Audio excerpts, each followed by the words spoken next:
નમસ્તે, હું બેલડિયા પણ. હું ગજેરા વિદ્યાભવનમાં અભ્યાસ કરું છું. લાગણીના જળ વડે મર્દન કરું છું. લાગણીના જળ વડે મર્દન કરું છું. શબ્દો કાગળ પર ઘસી ચંદન કરું છું. બે ગઝલ, બે ગીતોના પુષ્પો ચડાવી માતૃભાષાને પ્રથમ વંદન કરું છું. માતૃભાષાને પ્રથમ વંદન કરું છું. મિત્રો, આપણે સૌ જાણીએ છીએ કે માતા પાસેથી પ્રાપ્ત કરેલી ભાષા એટલે માતૃભાષા. એ જ માતૃભાષા પ્રત્યેના આપણા પ્રેમ અને આદરને વ્યક્ત કરવા માટે દર વર્ષે આપણે 21 ફેબ્રુઆરીએ માતૃભાષા દિવસને ઉજવીએ છીએ.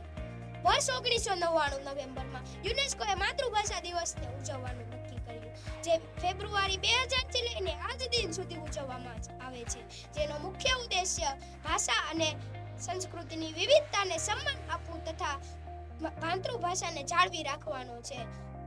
આજે ભાષાની જાળવણી આવનારી પેઢી માટે એક સકારાત્મક પગલું છે. આજે સાચવેલી ભાષા એ આવનારા સમય માટે એક અનોખી ભેટ છે, કારણ કે આપણે જ્યાં જોઈએ ત્યાં જેને જોઈએ તેને બસ અંગ્રેજી જ દેખાય છે. અરે, ઘણા લોકોને તો પોતાની માતૃભાષામાં વાત કરતા પણ શરમ આવે છે. અનેક મોટી કંપનીઓ કે ક્ષેત્રમાં કાર્ય કરતા લોકો ગુજરાતી હોવા છતાં અંગ્રેજી બોલે છે.